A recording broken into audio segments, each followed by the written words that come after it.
আসসালামু আলাইকুম। আল্লাহ তাআলা হচ্ছেন অশেষ নিয়ামতের মালিক। আজকে আমি আপনাদের দেখাবো ৪ শতক জমিতে আমি কি কি চাষ করেছি। প্রথমেই আপনারা দেখতে পাচ্ছেন এটি হচ্ছে লাউ শাক বা এখান থেকে লাউ উৎপাদন হবে। তো আমি কয়েকটি লাউয়ের চারা রোপণ করেছি। তার পাশেই রয়েছে আমার কয়েকটি আমের গাছ। আল্লাহর রহমতে আমের গাছটিতে অনেক ভালো আম রয়েছে। পাশেই অল্প একটু জায়গাতে করেছি আদার চাষ। তার সাথে আপনারা দেখতে পাচ্ছেন রয়েছে পেঁপের গাছ। তো কয়েকটি পেঁপের গাছে অলরেডি ফল ধরা শুরু হয়েছে।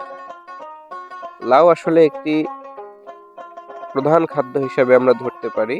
সাথে রয়েছে ঢেঁড়সের গাছ।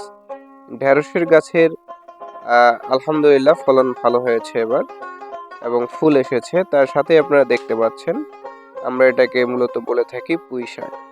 তার সাথেই রয়েছে কলমি শাক। কলমি শাকের ফলন বা ডগা যেটা আমরা আসলে খাই সেটা অত্যন্ত ভালো হয়েছে, আপনারা দেখতে পাচ্ছেন। আর ঢেঁড়সের যে ফলন সেটা তো আপনারা দেখতেই পাচ্ছেন। সাথে রয়েছে আমার সুপারি গাছ, আম গাছ, তারপরে হচ্ছে কলা গাছ এবং আরো বেশ কিছু গাছ। এবং সাথে ৪ শতক জমির মধ্যে আমার দুইটি নারকেল গাছ রয়েছে। আল্লাহর রহমতে নারকেল ভালোই ফলন হয়েছে।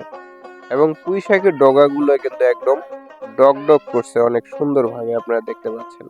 তার সাথেই রয়েছে আমাদের গ্রাম্য ভাষায় বলা ডাঁটা শাক। এই ডাঁটা শাক কিন্তু আমাদের শরীরের অনেক ভালো কাজ করে থাকে। তারপরে রয়েছে টমেটো। টমেটো গাছ রয়েছে মাত্র অল্প কয়েকটা, সেখানে মোটামুটি ভালোই টমেটো ধরেছে। আমি সেই ৪ শতক জমিতেই রোপণ করেছি একটি ডালিম গাছ, একটি নয় দুটি ডালিম গাছ। আর ডালিম গাছের সাথে রয়েছে পাট শাক।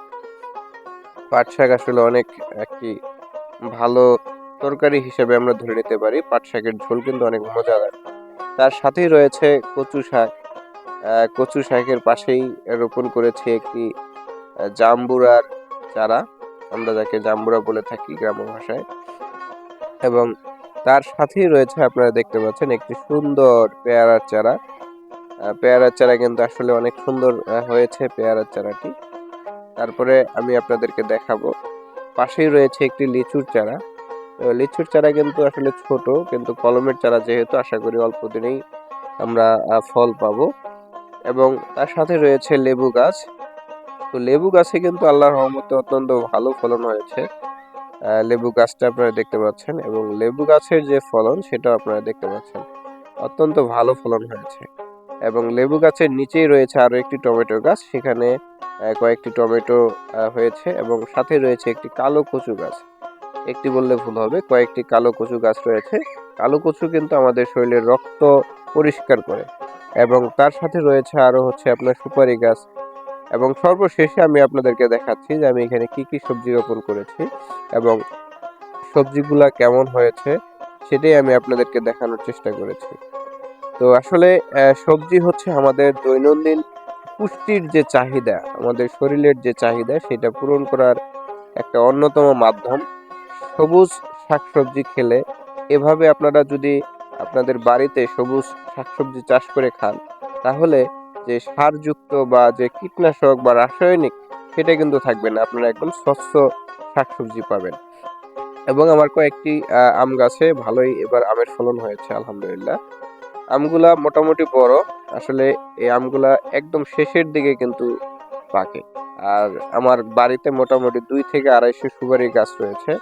আলহামদুলিল্লাহ আশা করি সামনের বার থেকে আমি সুপারির ফলন পাবো। এবং দেখতে পাচ্ছেন লাউয়ের গাছ। আমি যে অল্প একটু জমিতে যে কৃষি পণ্যগুলো চাষ করেছি সেটা আমি আপনাদেরকে দেখানোর চেষ্টা করলাম। আশা করি ভিডিওটুকু আপনাদের সকলের ভালো লাগবে। ধন্যবাদ সবাইকে। আসসালামু আলাইকুম।